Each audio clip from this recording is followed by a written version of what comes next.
भारत में किलों की कोई कमी नहीं है, क्योंकि यहाँ अलग अलग क्षेत्रों में कई राजाओं ने राज किया है और अपने राज्य की सुरक्षा के लिए किले बनवाए हैं। यहाँ ऐसे कई प्राचीन किले हैं जो अपने आप में कई रहस्य समेटे हुए हैं। एक ऐसा ही किला महाराष्ट्र के रायगढ़ जिले के तटीय गांव मुरुड में स्थित है। इसे जंजीरा किला के नाम से जाना जाता है।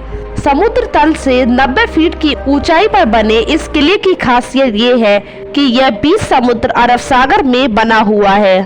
जंजीरा किला भारत के पश्चिम तट पर एकमात्र ऐसा किला है जो कभी जीता नहीं जा सका। कहते हैं ब्रिटिश, पुर्तगाली, मुगल, शिवाजी महाराज, कान्होजी, न जाने कितने लोगों ने इस किले को जीतने का काफी प्रयास किया था, लेकिन इसमें कोई भी सफल नहीं हो सका। यही वजह है कि 350 साल पुराने इस किले को अजय किला कहा जाता है। इस किले का दरवाजा दीवारों की आड़ में बनाया गया है, जो किले के कुछ मीटर दूर जाने पर दीवारों के कारण दिखाई देना बंद हो जाता है। कहते हैं कि यही वजह रही होगी कि दुश्मन किले के पास आने के बावजूद चकमा खा जाते थे और किले में घुस नहीं पाते थे। इस किले का निर्माण अहमदनगर सल्तनत के मलिक अंबर की देखरेख में 15वीं सदी में हुआ था। बताया जाता है कि इसका निर्माण 22 साल में हुआ था। 22 एकड़ में फैले इस किले में 22 सुरक्षा चौकियां हैं। यहाँ सिद्दीकी शासकों की कई तोपें अभी भी रखी हुई हैं, जो हर सुरक्षा चौकी में आज भी मौजूद है। यह किला 40 फीट ऊंची दीवारों से घिरा हुआ है। माना जाता है कि यह किला पंचपीर पंजाता शाह बाबा के संरक्षण में है। शाह बाबा का मकबरा भी इसी किले में है। इस किले में मीठे पानी की एक झील है। समुद्र के खारे पानी के बीच होने के बावजूद यहाँ मीठा पानी आता है। यह मीठा पानी कहाँ से आता है, यह अभी तक रहस्य ही बना हुआ है। यह किला महाराष्ट्र में स्थित एक प्रसिद्ध पर्यटक स्थल है। जंजीरा किले की ऊंचाई 90 फीट है, नींव जमीन में 20 फीट तक। इसी बात से इसकी मजबूती का अंदाजा लगाया जा सकता है। पूरा किला 22 एकड़ में फैला है, साथ ही इसमें 22 सुरक्षा चौकियां भी है। किले के अंदर घुसते ही सबसे पहले एक चीज नजर आती है।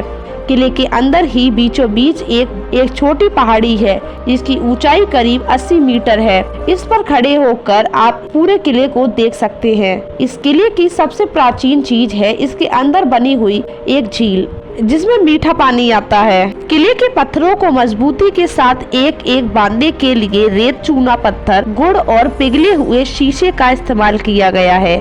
इन सब के अलावा इस किले पर मराठा शासक छत्रपति शिवाजी महाराज किले का महत्व अच्छे से जानते थे, लिहाजा उन्होंने भी जंजीरा किले पर पैर जमाने की कोशिश की। शिवाजी ने जब जंजीरा पर हमला किया, अहमदनगर के निजाम शाही कमजोर हो चुके थे, इसीलिए जंजीरा के सिद्दियों ने बीजापुर की आदिल शाही सल्तनत से हाथ मिला लिया। फतेह खां को जंजीरा का लीडर बनाया गया। फतेह खां के अधीन 7 और किले थे जिन्हें मराठा जीत चुके थे। जंजीरा जीतने की शुरुआती अभियान नाकामी के बाद 1669 में शिवाजी महाराज ने खुद जंजीरा पर हमले की अगुवाई की। शिवाजी महाराज ने फतेह खां को एक संदेश भेजा कि हम आपको मुआवजा देंगे, सम्मान देंगे और आपके साथ किसी भी तरह का गलत सुलूक नहीं किया जाएगा। फतेह खां मान गए, लेकिन किले के एक तबके को उनका शिवाजी महाराज से हाथ मिलाना रास नहीं आया। फतेह खां के खिलाफ विद्रोह छिड़ गया, उन्हें कैद में कर लिया गया। इसके बाद सिद्दियों ने किले पर अपना अधिकार जमा लिया और आदिल शाही के साथ रिश्ते तोड़कर मुगलों से हाथ मिला लिया। शिवाजी के खिलाफ सिद्दियों ने मुगल बादशाह औरंगजेब से मदद मांगी। इसके बाद औरंगजेब ने सिद्दियों की मदद के लिए अपनी फौज भेजी। जंजीरा किले का महत्व देखते हुए औरंगजेब ने सिद्दियों के लीडर को अपना नेवल कमांडर बनाया और उसे याकून खान की उपाधि से नवाजा। जंजीरा पर मराठों ने एक बार फिर हमला किया। साल 1671 में इस बार भी मायूसी हाथ लगी। जंजीरा पर जीत का कोई रास्ता न मिल सका।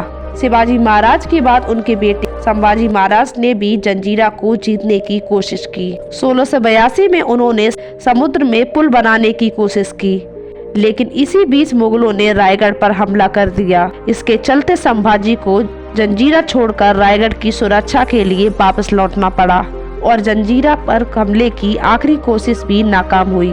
लिहाजा संभाजी के बाद भी मराठाओं ने इसे जीतने की काफी कोशिश की। औरंगजेब के बाद मुगल कमजोर हुए, तब जाकर मराठा फौज को सिद्दियों के खिलाफ कुछ सफलता मिलनी शुरू हुई। साल 1736 में पेशवा बाजीराव की लीडरशिप में मराठाओं और सिद्धियों के बीच एक बड़ी जंग हुई, जिसमें मराठाओं को जीत मिली। हालांकि तब भी जंजीरा पर मराठाओं का कब्जा नहीं हो पाया। लंबे समय से सिद्धियों के कई परिवार जंजीरा में रहा करते थे, लेकिन फिर पुरातत्व विभाग ने यहाँ रेस्टोरेशन का काम शुरू किया और इन परिवारों को जंजीरा छोड़ना पड़ा। आज जंजीरा एक पर्यटक स्थल है जहाँ लोग घूमने जाते हैं।